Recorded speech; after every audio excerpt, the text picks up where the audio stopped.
Auschwitz-Birkenau, 17 de enero de 1945, 14:30 horas. El sonido de la artillería soviética resuena cada vez más cerca. En el campo de concentración más mortífero del Reich nazi, los últimos guardias queman documentos desesperadamente. Entre ellos, una mujer de 33 años supervisa meticulosamente la destrucción de archivos que podrían incriminarla. Maria Mandel, la bestia de Auschwitz, está borrando las huellas de 3 años durante los cuales supervisó personalmente el asesinato de más de 500,000 de mujeres y niños. Mandel no muestra nerviosismo. Con la misma frialdad administrativa que empleaba para organizar selecciones diarias, ahora coordina su propia desaparición. Viste el uniforme gris de Oberaufseherin, supervisora jefe por última vez, consciente de que dentro de pocas horas deberá transformarse en otra persona completamente diferente. Una refugiada de guerra, una víctima de las circunstancias, una mujer común en busca de un nuevo comienzo. Maria Mandel había llegado a Auschwitz en octubre de 1942, precedida por una reputación de eficiencia brutal forjada en Ravensbrück y Lichtenburg. A los 30 años, ya era considerada una de las guardias más competentes del sistema concentracionario nazi. Heinrich Himmler, personalmente, había recomendado su transferencia a Auschwitz-Birkenau para optimizar las operaciones del sector femenino. Optimización que, en el lenguaje eufemístico nazi, significaba acelerar el ritmo de exterminio.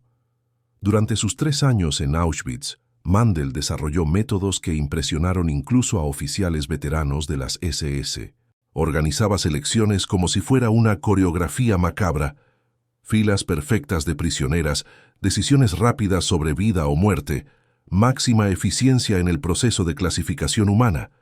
Su lema personal era orden y disciplina, conceptos que aplicaba tanto a la administración del campo como al asesinato sistemático. Los prisioneros la temían más que a los guardias masculinos. Mandel combinaba sadismo personal con competencia burocrática, de una manera que resultaba particularmente aterradora. Podía golpear a una mujer hasta la muerte y minutos después revisar meticulosamente los informes de producción del campo. Esta compartimentación psicológica le permitía mantener la apariencia de normalidad incluso en medio del horror más absoluto. Pero ahora, con el ejército rojo a menos de 50 kilómetros de distancia, esa normalidad se desmoronaba. El sistema que había sido su vida durante 12 años estaba colapsando en cuestión de semanas. Los líderes nazis huían o se suicidaban. Los archivos se quemaban. Las evidencias desaparecían. Y Maria Mandel, como miles de otros criminales de guerra, tenía que reinventarse o enfrentar la justicia aliada. La preparación para su fuga había comenzado meses antes. Como muchos otros oficiales nazis, Mandel había estado creando una identidad alternativa desde mediados de 1944, cuando se hizo evidente que Alemania perdería la guerra. Había establecido contactos con redes de escape, acumulado dinero y documentos falsos, y memorizado una nueva biografía personal que la transformaría de perpetradora en víctima. Su plan era simple pero efectivo: desaparecer en el caos de la posguerra como una de los millones de refugiados alemanes que huían hacia el oeste. Se haría pasar por una enfermera de Cruz Roja que había perdido a su familia durante los bombardeos aliados. Su formación médica básica, adquirida antes de ingresar al sistema concentracionario, le proporcionaba credibilidad para esta cobertura. El 18 de enero, cuando las tropas soviéticas entraron en Auschwitz, Maria Mandel ya había desaparecido. Los libertadores encontraron aproximadamente 7,000 prisioneros supervivientes, en condiciones infrahumanas, montañas de cabello humano, maletas llenas de pertenencias personales y crematorios aún humeantes.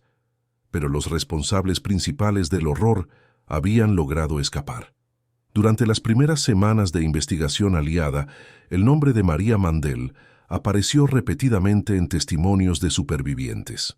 La describían como una mujer rubia, alta, de rostro severo, que hablaba alemán con acento austriaco y que había estado presente en prácticamente todas las selecciones importantes del sector femenino.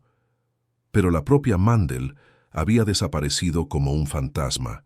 Los investigadores estadounidenses y británicos se enfrentaron a un problema que se repetiría miles de veces en la posguerra. ¿Cómo encontrar a criminales de guerra en un continente devastado donde millones de personas habían perdido sus identidades oficiales?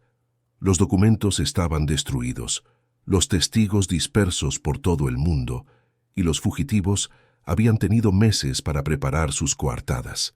En el caso específico de las guardias femeninas, había un obstáculo adicional. Los aliados no esperaban encontrar tantas mujeres involucradas en los crímenes más graves.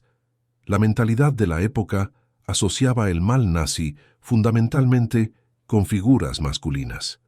Las mujeres eran percibidas como víctimas o, en el peor caso, como colaboradoras menores forzadas por las circunstancias. Esta percepción equivocada permitió que criminales como María Mandel pasaran inicialmente desapercibidas entre los millones de refugiadas alemanas que saturaban los campos de desplazados de la Europa liberada.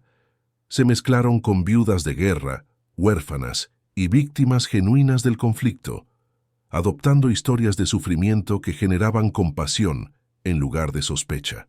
¿Cómo puede alguien responsable de crímenes tan atroces simplemente desaparecer entre la multitud? Dale like y suscríbete para descubrir cómo los peores criminales de guerra lograron reinventarse como ciudadanos comunes. Münskirchen, Alta Austria, 10 de enero de 1912.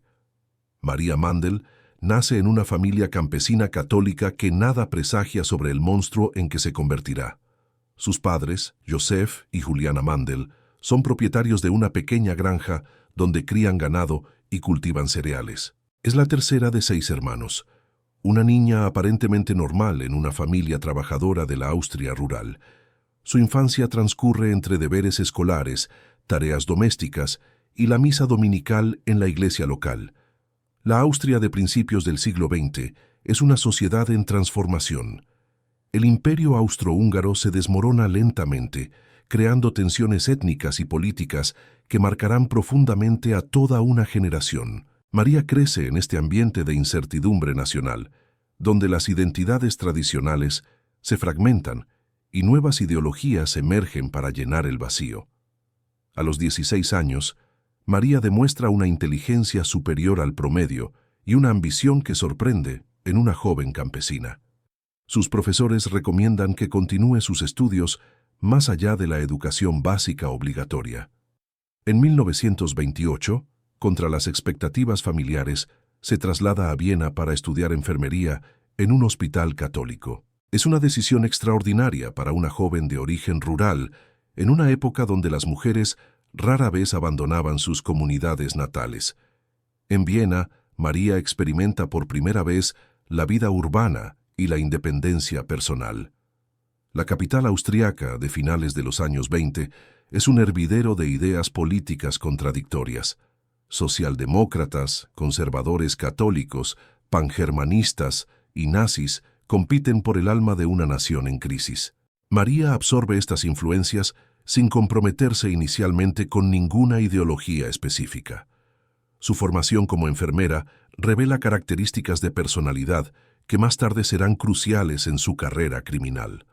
Una capacidad excepcional para la organización, una frialdad emocional que le permite lidiar con el sufrimiento humano sin inmutarse, y una tendencia a ver a los pacientes como casos médicos en lugar de personas individuales. Sus supervisores elogian su eficiencia y disciplina, pero notan cierta falta de empatía que resulta inquietante. En 1931, María obtiene su diploma de enfermería y regresa brevemente a Alta Austria. Pero la vida rural ya no la satisface. Ha probado la independencia urbana y aspira a algo más grande que cuidar enfermos en un hospital provincial. Cuando el partido nazi comienza a ganar influencia en Austria, María encuentra finalmente una causa que canaliza sus ambiciones personales. Su adhesión al nazismo no es ideológica, sino pragmática. Ve en el movimiento una oportunidad de ascenso social y poder personal que la sociedad tradicional austriaca nunca le habría ofrecido. En 1938, cuando Alemania anexa Austria, María se une inmediatamente a las organizaciones nazis femeninas. Su formación médica, combinada con su fanático entusiasmo por la nueva orden, la convierte rápidamente en una candidata ideal para puestos de responsabilidad. En octubre de 1938, María es reclutada para trabajar en el programa de eutanasia T4, la operación nazi que asesinaba sistemáticamente a personas con discapacidades mentales y físicas. Es asignada a la institución psiquiátrica de Hartheim, cerca de Linz, donde funciona una de las primeras cámaras de gas del Reich. Oficialmente, su trabajo consiste en asistir en el tratamiento médico de pacientes incurables. En realidad, participa directamente en el asesinato de aproximadamente 30.000 personas. La experiencia en Hartheim es formativa para María. Aprende a ver el asesinato masivo como una tarea administrativa rutinaria. Los pacientes no son individuos con historias personales, sino problemas que deben resolverse eficientemente. Esta deshumanización sistemática, combinada con el lenguaje eufemístico nazi, tratamiento especial, medidas de higiene racial, le permite participar en atrocidades sin confrontar la realidad moral de sus actos. En Hartheim, María también desarrolla las habilidades organizativas que más tarde la harán famosa en Auschwitz. Aprende a coordinar horarios de tratamiento, optimizar el uso de las instalaciones de gaseado y gestionar el procesamiento de grandes números de víctimas. Su competencia administrativa impresiona a sus superiores, que comienzan a considerarla para asignaciones más importantes. Cuando el programa T4 es oficialmente suspendido en agosto de 1941 debido a protestas públicas, María es trasladada al sistema concentracionario. Su experiencia en eutanasia la convierte en una candidata natural para supervisar las operaciones de exterminio en los campos. En septiembre de 1942, llega a Ravensbrück, el principal campo de concentración para mujeres, donde completa su transformación de enfermera a asesina profesional. En Ravensbrück, María aprende los aspectos más sofisticados de la administración concentracionaria. El campo funciona como una empresa industrial, donde el objetivo es extraer el máximo trabajo de las prisioneras antes de asesinarlas. María estudia meticulosamente los métodos de selección, clasificación y eliminación desarrollados en otros campos. Su formación médica le permite participar en experimentos pseudocientíficos con prisioneras. Pero Ravensbrück es solo una estación en su carrera ascendente. En octubre de 1942, Heinrich Himmler decide transferir a Maria Mandel a Auschwitz-Birkenau para supervisar el sector femenino del campo de exterminio más grande del Reich. A los 30 años, se convierte en una de las mujeres más poderosas del sistema nazi, con autoridad absoluta sobre las vidas de cientos de miles de prisioneras. El ascenso de Maria Mandel, desde enfermera rural hasta supervisora de genocidio, ilustra cómo el nazismo transformó a personas aparentemente normales en instrumentos de atrocidades sin precedentes. No era una psicópata innata, sino una mujer ambiciosa que encontró en la ideología nazi un vehículo para el poder personal. Su historia demuestra que el mal puede emerger de motivaciones banales: ambición profesional, conformidad social y la seducción del poder absoluto. Cómo una enfermera católica se transforma en supervisora de genocidio. Comenta qué factores crees que pueden convertir a personas normales en cómplices del horror. Campo de refugiados de Dachau, marzo de 1945. Entre miles de mujeres alemanas desplazadas, una enfermera de mediana edad ayuda silenciosamente con los heridos. Se llama Margarete Schmidt y cuenta una historia convincente sobre haber perdido a su familia durante un bombardeo en Múnich. Sus manos expertas evidencian formación médica real, su alemán revela educación formal y su comportamiento discreto no despierta sospechas entre los administradores aliados del campo. Lo que nadie sabe es que Margarete Schmidt es en realidad Maria Mandel, quien apenas 6 semanas antes supervisaba las cámaras de gas de Auschwitz. La transformación física es notable. Ha teñido su cabello rubio de castaño oscuro, adoptado ropas civiles sencillas y modificado su postura para parecer más pequeña y vulnerable. Pero el cambio más profundo es psicológico. Ha borrado mentalmente sus 3 años como bestia de Auschwitz y se ha sumergido completamente en su nueva identidad. La capacidad de María para mantener esta farsa revela una característica fundamental de muchos criminales de guerra nazis, una habilidad extraordinaria para la compartimentación psicológica. Durante el día, ayuda genuinamente a refugiados heridos y huérfanos de guerra. Por las noches, participa en servicios religiosos cristianos, rezando aparentemente con sinceridad. Es como si hubiera dividido su personalidad en compartimentos estancos, activando solo la identidad que necesita en cada momento. El campo de Dachau en 1945 es un microcosmos del caos europeo de posguerra. Antiguos prisioneros del campo de concentración conviven con refugiados alemanes, soldados aliados, trabajadores de organizaciones humanitarias y buscadores de familiares desaparecidos. En este ambiente, es relativamente fácil para alguien con una identidad falsa, bien construida, pasar desapercibida. Los administradores estadounidenses, abrumados por la magnitud de la crisis humanitaria, realizan verificaciones superficiales de antecedentes. Margarete Schmidt presenta documentos aparentemente legítimos, falsificados por la red de escape nazi meses antes, habla con conocimiento sobre procedimientos médicos y su historia personal es consistente con las experiencias de miles de refugiados genuinos. María aprovecha meticulosamente cada oportunidad para reforzar su nueva identidad. Se ofrece voluntariamente para tareas peligrosas, como cuidar pacientes con tifus, demostrando una aparente valentía humanitaria. Hace amistad con otras refugiadas genuinas, aprendiendo sus historias personales para enriquecer su propia narrativa falsa. Incluso comienza una relación romántica con un médico militar estadounidense, Johannes Hoffmann, quien queda impresionado por su dedicación a ayudar a las víctimas de guerra. La relación con Hoffmann es calculada pero también genuina, en cierto nivel perturbador. María parece genuinamente capaz de sentir afecto por este hombre que representa todo lo opuesto a su pasado nazi. Hoffmann es judío, perdió familiares en el Holocausto y dedica su vida a curar las heridas de la guerra. La ironía es devastadora. Está enamorándose de una mujer que participó directamente en el asesinato de personas como sus propios parientes. Durante 6 meses, María mantiene esta doble vida con una precisión psicológica inquietante. Por las mañanas, asiste a Hoffmann en cirugías reconstructivas para sobrevivientes de campos de concentración. Por las tardes, escribe cartas a familiares ficticios, manteniendo su narrativa de refugiada traumatizada. Por las noches, hace el amor con un hombre que representaría todo lo que ella había sido entrenada a odiar y destruir.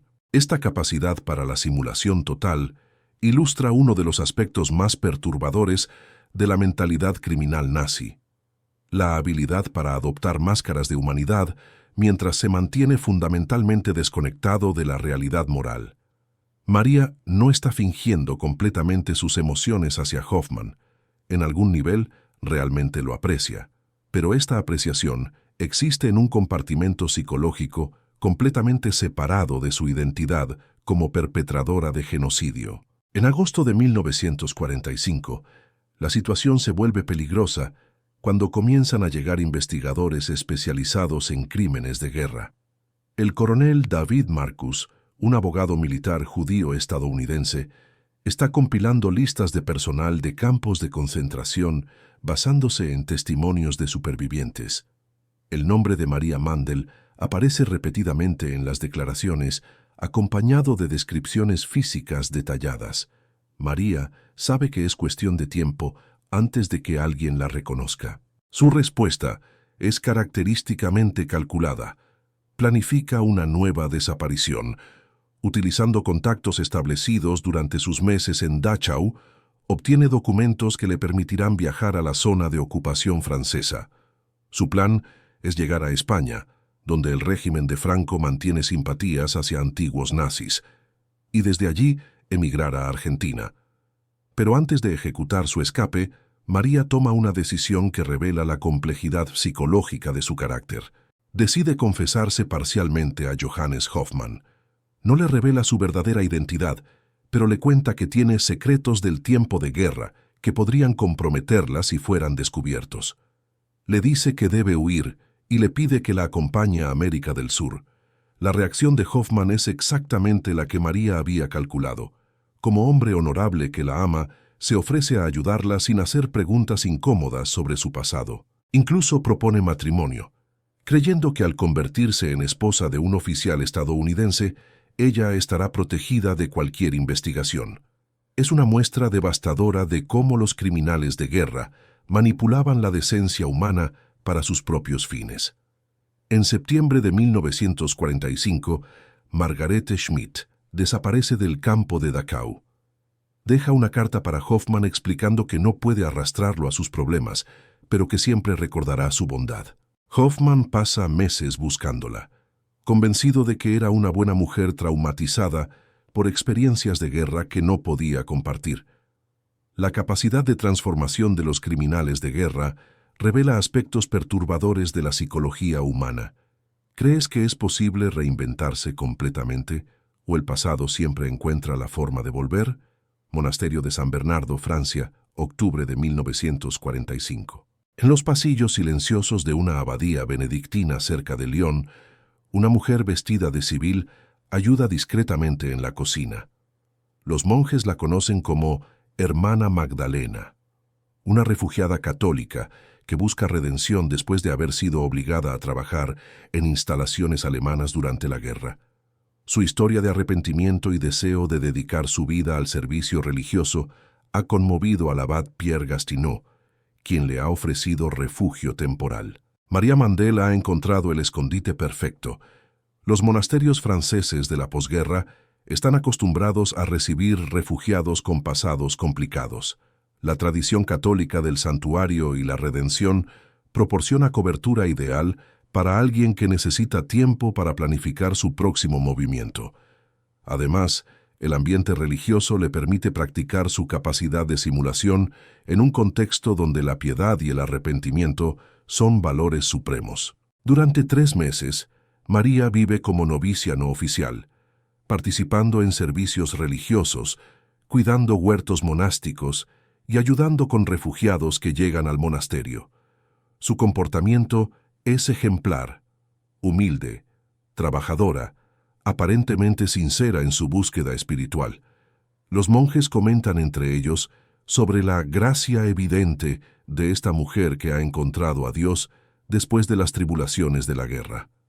Pero mientras reza en la capilla, María está planificando meticulosamente su siguiente transformación. Ha establecido contacto con una red de escape que opera desde España, coordinada por antiguos oficiales de la División Azul que mantienen simpatías hacia refugiados del Reich. Su objetivo final es Argentina, donde el gobierno de Juan Perón está recibiendo abiertamente a inmigrantes europeos sin hacer preguntas demasiado específicas sobre sus antecedentes. La ruta hacia Argentina requiere una nueva identidad que sea aún más sofisticada que Margarete Schmidt. María necesita documentación que resista el escrutinio de múltiples autoridades, francesas, españolas, vaticanas y argentinas. La red de escape le proporciona los servicios de Heinrich Steinberg, un falsificador profesional que había trabajado para la Gestapo y ahora opera como freelance para cualquiera que pueda pagar sus servicios. Steinberg es un artista en su campo. Durante la guerra, había creado documentos falsos que permitieron a agentes nazis infiltrarse en la resistencia francesa. Ahora, aplica las mismas habilidades para ayudar a antiguos nazis a escapar de la justicia. Su precio es alto, el equivalente a $5.000 estadounidenses, pero garantiza documentación que pasará cualquier inspección rutinaria. La nueva identidad de María es Margherita Mendoza, una enfermera italiana cuyo esposo murió durante los bombardeos de Milán. Los documentos incluyen certificado de nacimiento, diploma de enfermería, certificado de matrimonio, certificado de defunción del esposo y referencias laborales de hospitales bombardeados donde los registros fueron destruidos. Es una biografía tristemente plausible que evoca simpatía en lugar de sospechas. En diciembre de 1945, Margarita Mendoza se traslada a España utilizando documentos de tránsito vaticanos. La Iglesia Católica, bajo el liderazgo del Papa Pío XII, mantiene una política no oficial de ayudar a refugiados cristianos a escapar de la persecución comunista. Esta política, aunque bien intencionada, proporciona cobertura perfecta para criminales de guerra que se presentan como víctimas del nuevo orden europeo. En Madrid, María se aloja en un convento dirigido por monjas españolas que administran un programa de ayuda a refugiados católicos. Pasa 4 meses perfeccionando su identidad italiana, aprendiendo dialectos específicos de Lombardía, memorizando detalles geográficos de Milán y construyendo una red de referencias falsas pero verificables. Su formación como enfermera facilita esta preparación, ya que puede hablar con autoridad sobre procedimientos médicos utilizados en hospitales italianos. Durante su estancia en España, María también recibe entrenamiento básico sobre la vida en Argentina. Aprende español elemental, estudia geografía y cultura argentina, y se familiariza con los procedimientos de inmigración.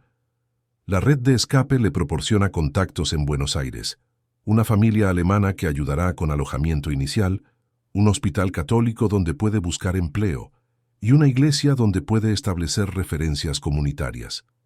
En abril de 1946, Margarita Mendoza se embarca hacia Argentina en el buque Cabo de Buena Esperanza. Durante la travesía de 3 semanas, practica constantemente su nueva identidad. Se hace amiga de otros inmigrantes italianos genuinos, aprendiendo sus historias personales y expresiones idiomáticas. También establece una historia romántica con Giuseppe Torriani, un viudo italiano que emigra a Argentina para empezar una nueva vida después de perder a su familia en la guerra.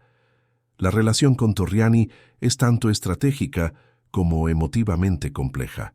Giuseppe es un hombre genuinamente bueno, que ha sufrido pérdidas reales durante la guerra. Su dolor auténtico proporciona a María una educación emocional sobre cómo comportarse como una verdadera víctima de guerra.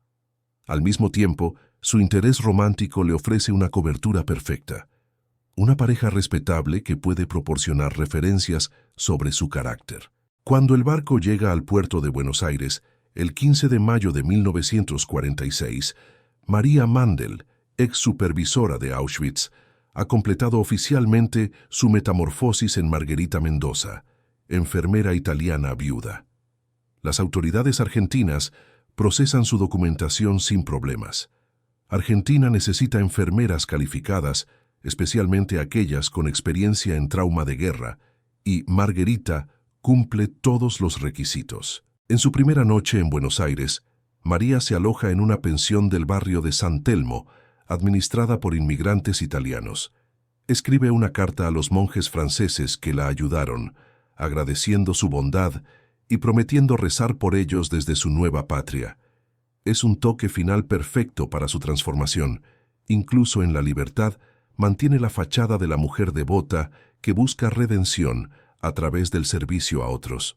La capacidad de reinvención total muestra cómo los criminales de guerra explotaron la bondad humana para escapar de la justicia. ¿Qué opinas sobre las instituciones religiosas que, sin saberlo, ayudaron a estos fugitivos? Hospital Italiano de Buenos Aires, junio de 1946. La doctora Elena Vázquez observa con aprobación cómo la nueva enfermera italiana maneja una situación de emergencia. Margarita Mendoza trabaja con eficiencia clínica impresionante. Evalúa rápidamente las heridas de un accidente automovilístico, coordina con el cirujano y tranquiliza a los familiares con una mezcla de profesionalismo y compasión aparentemente genuina. En solo 3 semanas desde su contratación, se ha convertido en una de las empleadas más valoradas del hospital. María Mandel ha encontrado el camuflaje perfecto en el sistema médico argentino. Su formación real como enfermera, combinada con su experiencia administrando situaciones complejas en Auschwitz, la convierte en una profesional médica excepcionalmente competente. La ironía es devastadora. Las mismas habilidades que utilizó para organizar el asesinato masivo ahora salvan vidas en un hospital de Buenos Aires. El Hospital Italiano atiende principalmente a la comunidad de inmigrantes europeos que llegan a Argentina en los años de posguerra. Es un ambiente perfecto para alguien con una identidad falsa, donde nadie hace preguntas incómodas sobre el pasado. Muchos empleados y pacientes tienen sus propias razones para no hablar demasiado sobre lo que hicieron durante la guerra. Esta conspiración inconsciente de silencio protege a María tanto como a genuinos refugiados y supervivientes. Su reputación profesional crece rápidamente. Los médicos elogian su capacidad para manejar casos complejos bajo presión. Las familias de los pacientes la recuerdan por su aparente empatía durante momentos difíciles. Sus colegas la consideran una compañera confiable que siempre está dispuesta a trabajar turnos extra cuando surge una emergencia. Margherita se convierte en el ejemplo de la inmigración europea exitosa en Argentina.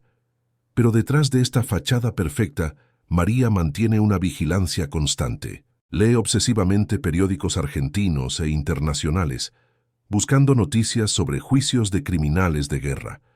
Cuando aparecen artículos sobre investigaciones de personal de campos de concentración, estudia meticulosamente cada detalle para evaluar si está en peligro de ser descubierta.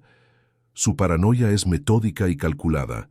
En octubre de 1946, su mundo casi se desmorona cuando llega al hospital un nuevo médico, Dr. Abraham Goldstein, un superviviente de Auschwitz que había emigrado a Argentina tras pasar 2 años en campos de refugiados europeos. Goldstein es asignado al mismo departamento donde trabaja María, creando una situación de peligro extremo. Durante su primera semana trabajando juntos, Goldstein observa a Margherita con una intensidad que ella encuentra inquietante. Sus ojos la estudian con una familiaridad que no puede explicar completamente. En una ocasión, cuando María está organizando medicamentos con la eficiencia militar que desarrolló en Auschwitz, Goldstein comenta: «Trabaja usted con una precisión que me recuerda otros lugares donde vi trabajar a enfermeras alemanas». María comprende inmediatamente que está en peligro. Goldstein puede no reconocerla específicamente, pero sus instintos de superviviente le dicen que hay algo familiar y perturbador en esta mujer. Su solución es característicamente audaz. Se acerca proactivamente a Goldstein y le cuenta una versión modificada de la verdad. Le explica que durante la guerra fue obligada a trabajar en hospitales militares alemanes, donde atendía tanto a soldados alemanes como a prisioneros de guerra. Admite haber presenciado atrocidades, pero se presenta como una víctima que fue obligada por circunstancias a participar en un sistema que despreciaba. Su confesión parcial está calculada para generar compasión y explicar cualquier familiaridad que Goldstein pueda sentir. La estrategia funciona perfectamente.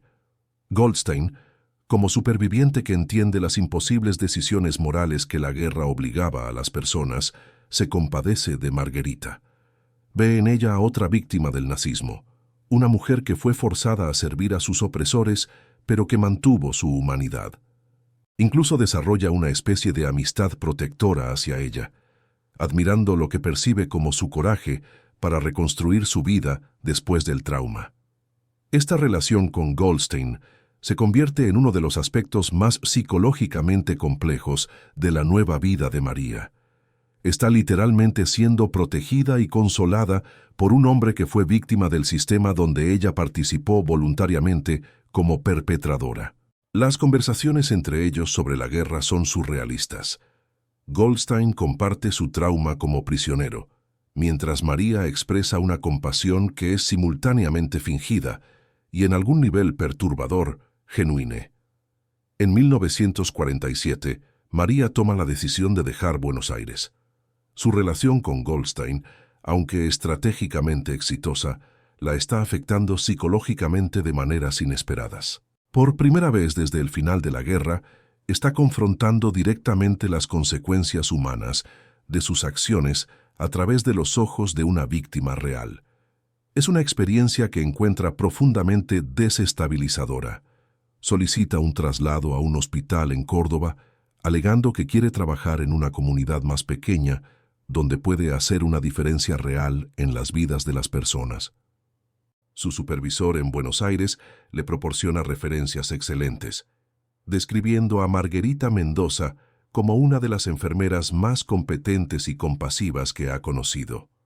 Durante su despedida, Goldstein le regala una fotografía autografiada con la inscripción: «Para Margarita, cuya bondad me recordó que la humanidad puede sobrevivir incluso a las peores pruebas». Es un momento de ironía tan cruel que María casi no puede mantener su compostura. El hombre cuyas experiencias representan exactamente lo que ella ayudó a infligir a cientos de miles de personas está agradeciendo su humanidad.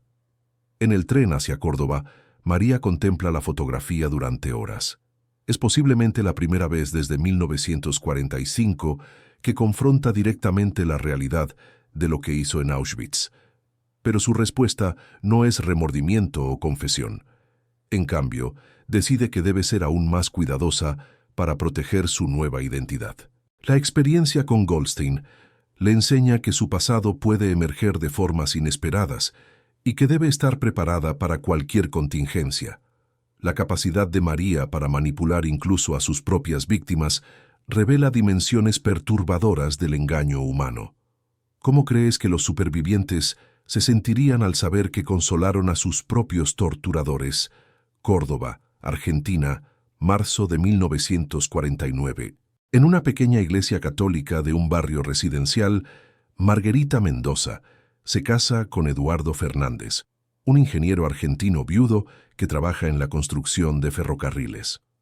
La ceremonia es sencilla pero emotiva, con la presencia de colegas del hospital donde ella trabaja y amigos de la comunidad italiana local.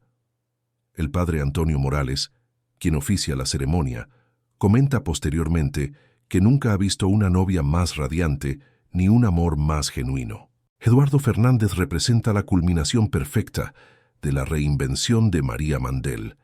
Es un hombre de 38 años, respetado en la comunidad, con 2 hijas pequeñas de su primer matrimonio que necesitan una madre figura. Su difunta esposa murió durante el parto en 1947, dejándolo devastado y luchando por equilibrar su carrera con la crianza de sus hijas. Cuando conoció a Margarita en el hospital, donde llevó a su hija menor por una infección, quedó inmediatamente impresionado por su bondad aparente con los niños. El cortejo duró 8 meses, durante los cuales María desempeñó el papel de la perfecta mujer católica italiana, devota, maternal, dispuesta a sacrificar su independencia por el bien de una familia que necesitaba su cuidado. Eduardo interpreta su ocasional melancolía como el resultado natural de haber perdido a su primer esposo en la guerra. Su respeto por lo que percibe como su dolor la hace aún más atractiva a sus ojos.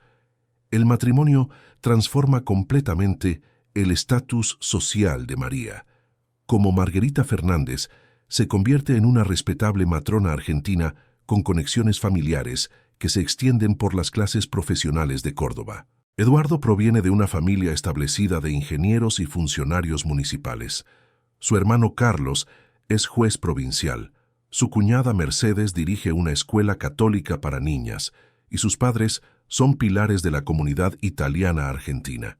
La adopción del rol maternal revela aspectos fascinantes y perturbadores de la psicología de María. Con las niñas, Carmen, de 6 años, y Esperanza, de 4, demuestra una capacidad genuina para el cuidado y el afecto. Las baña, les lee cuentos, las ayuda con sus tareas y las protege con una ferocidad que sorprende incluso a Eduardo. Es como si hubiera canalizado toda su capacidad reprimida para el cuidado humano hacia estos 2 pequeños seres inocentes. Pero esta capacidad maternal coexiste de manera escalofriante con sus recuerdos de Auschwitz, donde supervisó el asesinato de miles de niños. Durante la noche, después de arropar a Carmen y Esperanza, María a veces se queda despierta, recordando las elecciones donde enviaba a madres y niños hacia las cámaras de gas. La compartimentación psicológica que desarrolló durante la guerra ahora le permite ser una madre cariñosa, sin confrontar directamente la contradicción moral de su situación. Su integración en la familia Fernández es tan completa que incluso los parientes más escépticos la aceptan sin reservas. La abuela paterna, Mercedes Fernández, inicialmente había dudado de que una extranjera pudiera ser una madre adecuada para sus nietas, pero observando cómo Margarita cuida a las niñas con dedicación total, no solo acepta, sino que la adopta como la hija que nunca tuvo. En 1951, María da a luz a un hijo, Roberto Eduardo Fernández. El embarazo y parto son experiencias transformadoras que profundizan aún más su conexión con su identidad argentina. Mientras amamanta a su hijo, reflexiona sobre la extraña ironía de estar dando vida después de haber participado en la destrucción de tantas vidas. Pero incluso estos momentos de reflexión no producen remordimiento genuino, sino una especie de satisfacción por haber logrado una transformación personal tan completa. La crianza de Roberto revela otra dimensión inquietante de la personalidad de María. Se convierte en una madre extremadamente protectora, casi obsesiva en su vigilancia del bienestar del niño.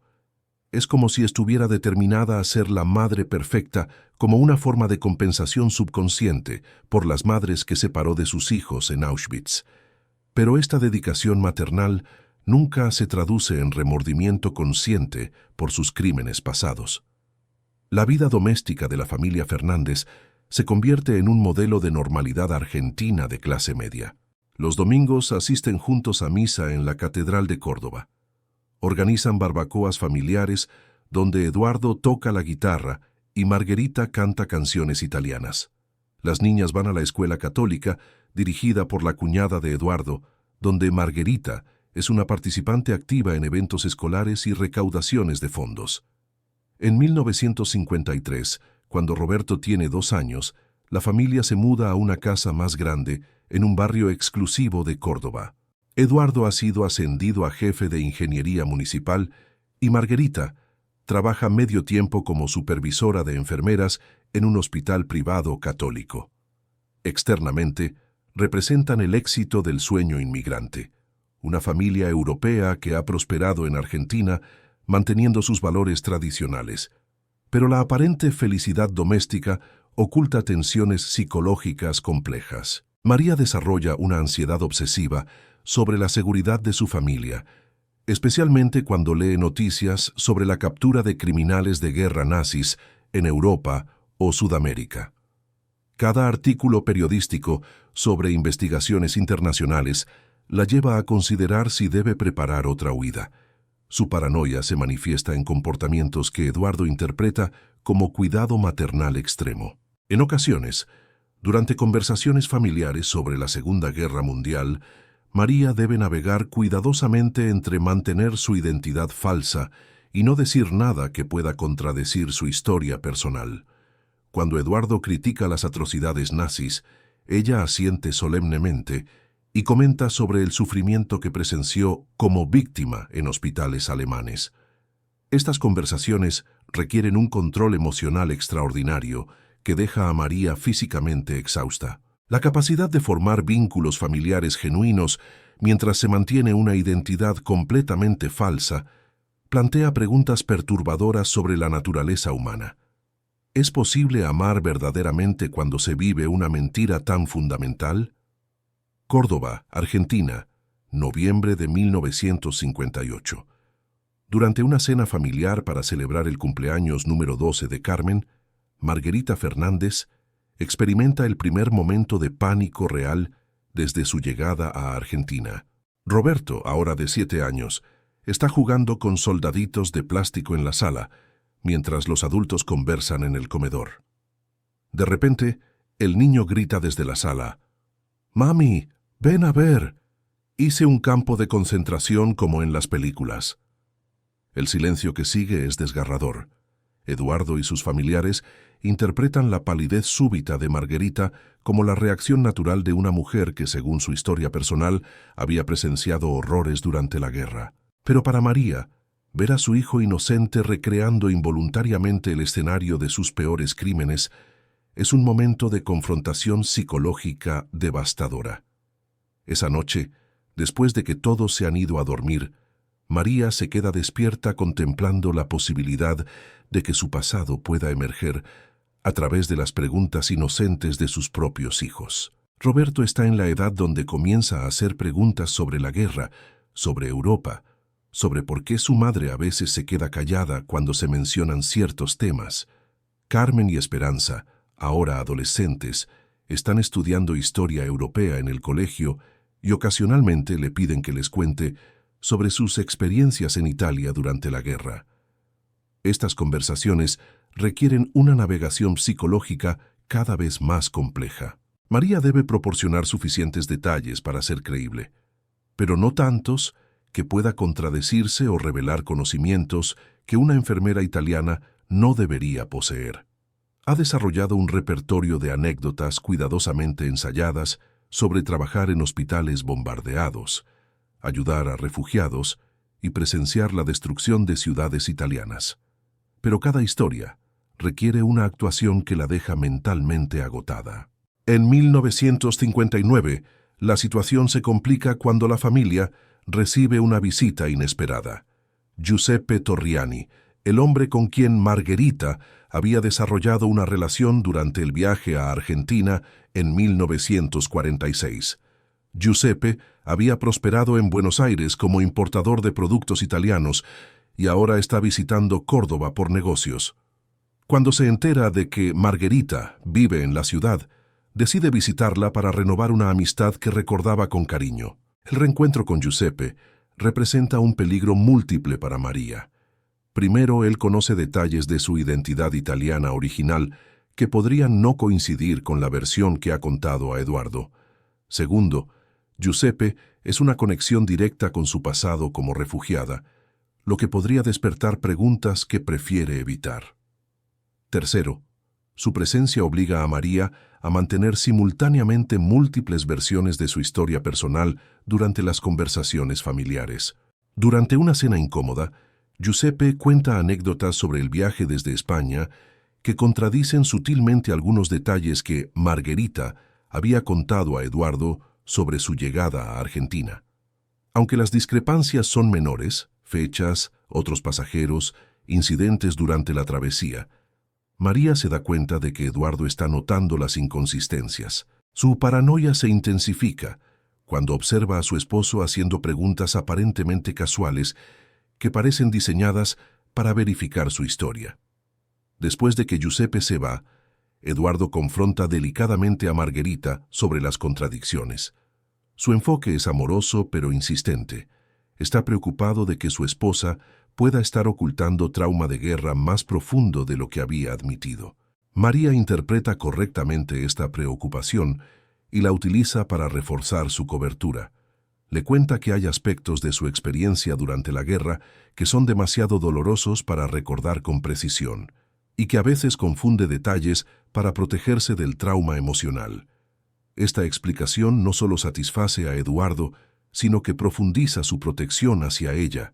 Comienza a monitorear activamente las conversaciones para proteger a Margherita de temas que puedan perturbarla.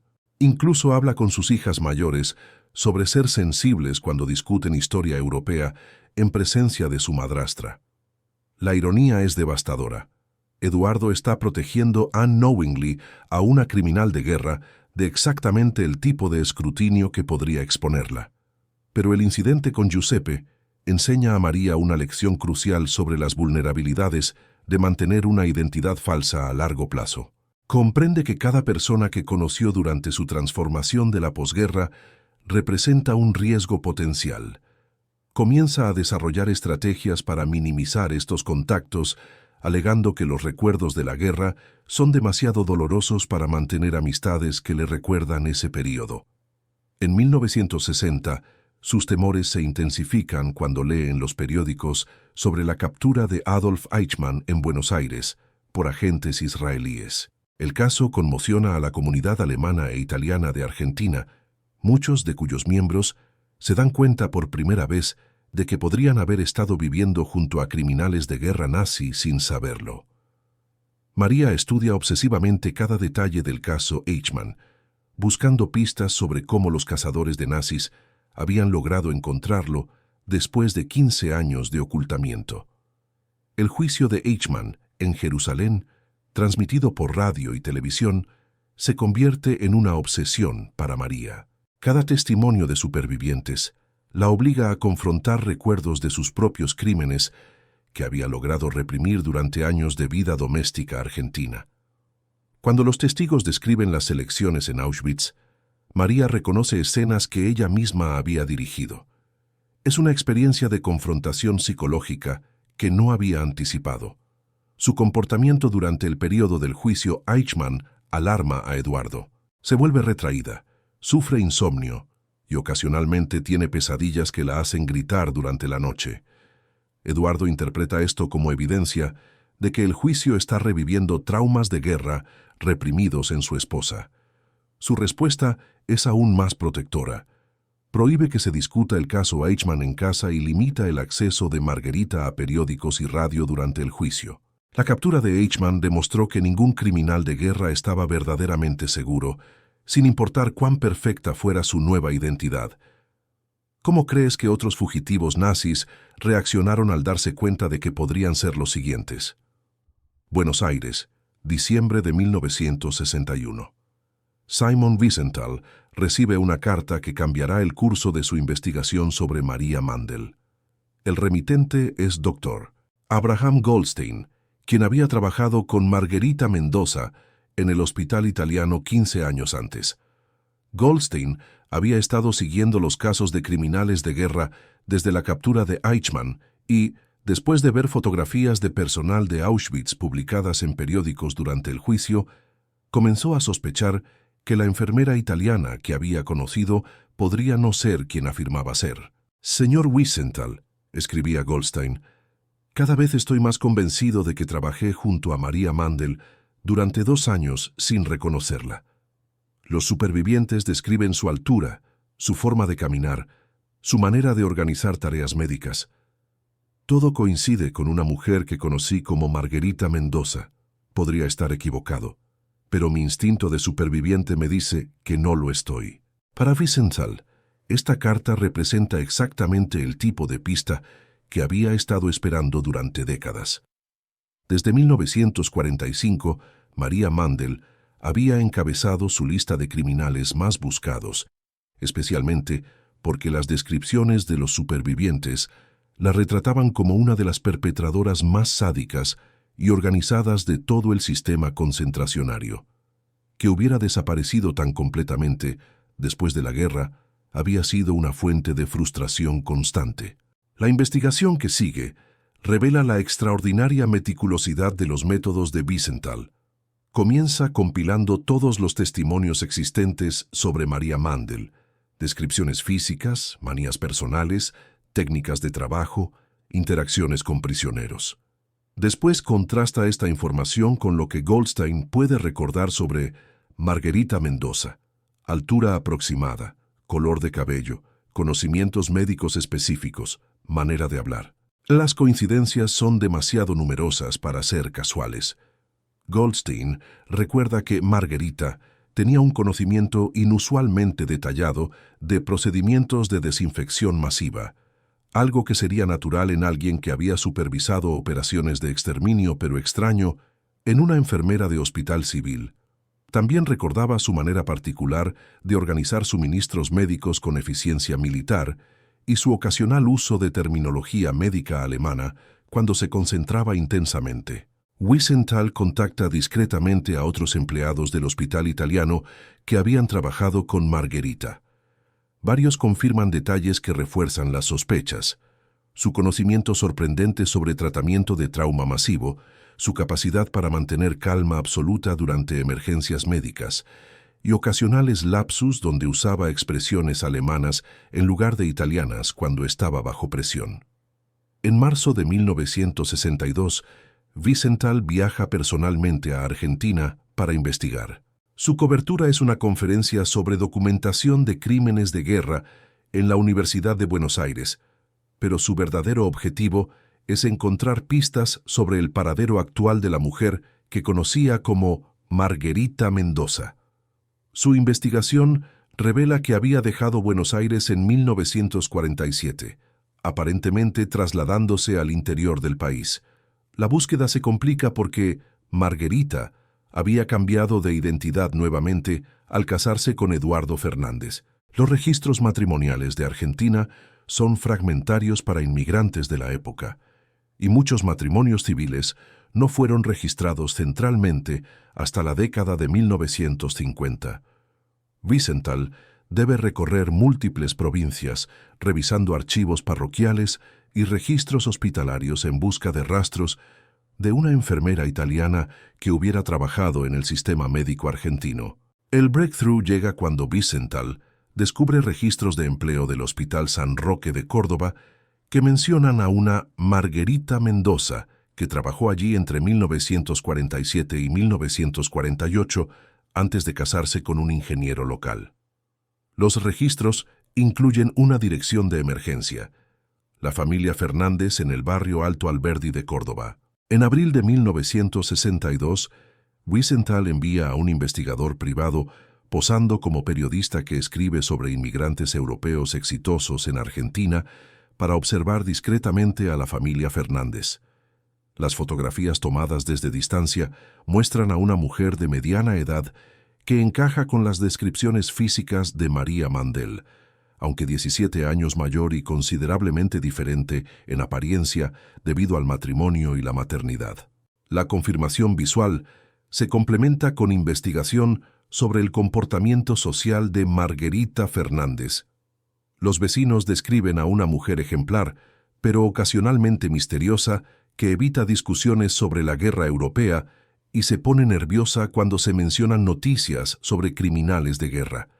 Su esposo es conocido por ser protector hacia su sensibilidad sobre temas relacionados con la guerra, explicando su reticencia como resultado de traumas de guerra no especificados. En agosto de 1962, Wiesenthal presenta evidencia compilada a las autoridades argentinas, solicitando una investigación oficial.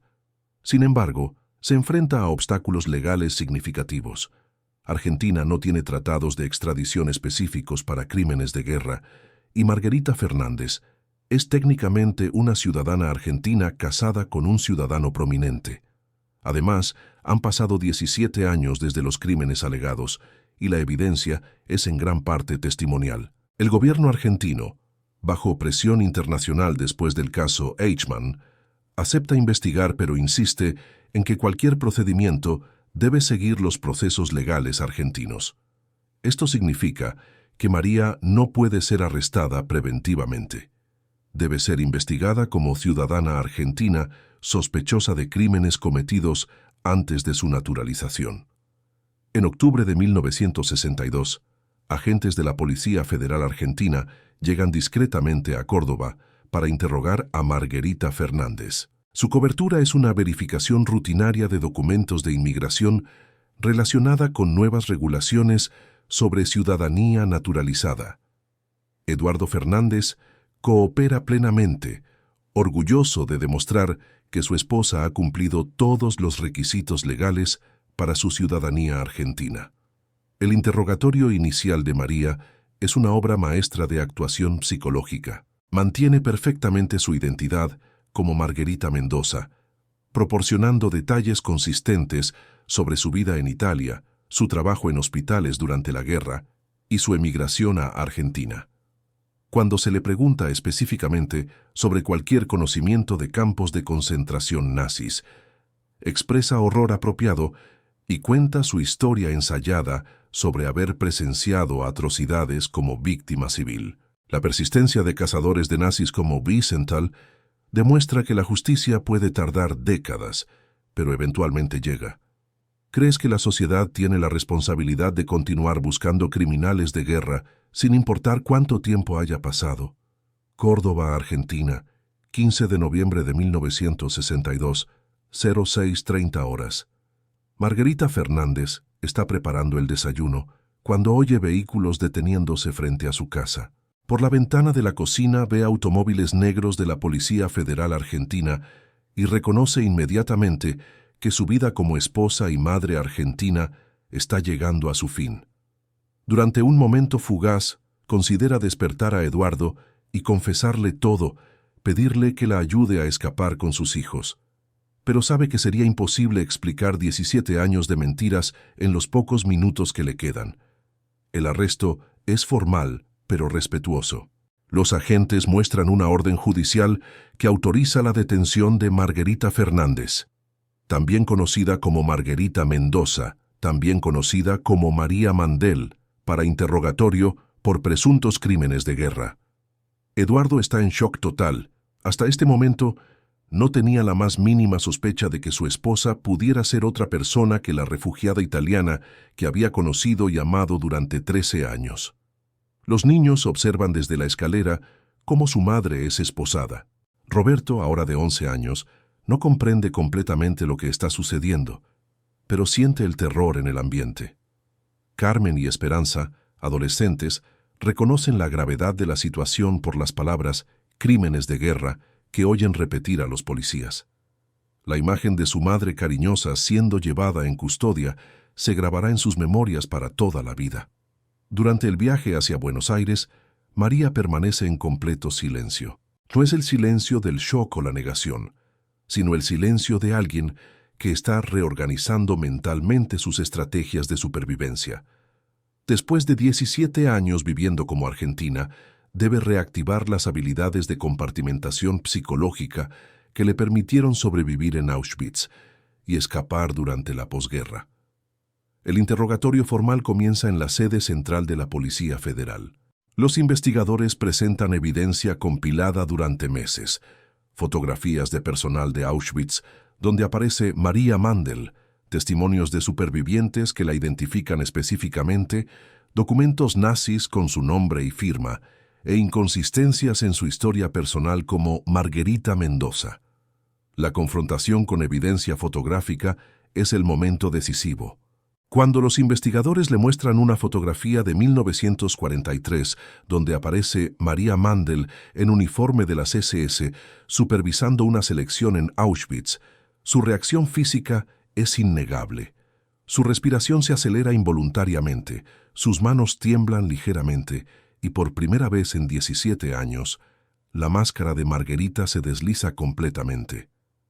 ¿Reconoce a esta mujer?, pregunta el investigador principal, comisario Roberto Sánchez. María contempla la fotografía durante varios minutos. Es una imagen que la muestra claramente, dirigiendo una selección, separando prisioneros recién llegados entre aquellos que serían enviados inmediatamente a las cámaras de gas y aquellos que trabajarían hasta morir de agotamiento. Su respuesta es psicológicamente fascinante. Esa mujer está muerta. Murió en enero de 1945 cuando los soviéticos liberaron Auschwitz. Yo soy Margarita Fernández, ciudadana argentina, madre de 3 hijos. Es una negación que reconoce implícitamente la realidad mientras mantiene la ficción de transformación personal total. Los días siguientes revelan la extraordinaria preparación psicológica que María había desarrollado durante sus años de ocultamiento. Cuando se le presentan testimonios específicos de supervivientes que describen su participación en selecciones, experimentos médicos y ejecuciones, su respuesta es consistente. Ella es una víctima de confusión de identidad, una mujer inocente perseguida por crímenes cometidos por otra persona que simplemente se le parecía físicamente. Su actuación es tan convincente que algunos de los investigadores comienzan a dudar. La mujer frente a ellos es una madre devota, una esposa ejemplar, una profesional médica respetada que ha salvado vidas durante 16 años en hospitales argentinos. Es posible que esta mujer compasiva sea la misma persona que supervisó el asesinato de cientos de miles de personas.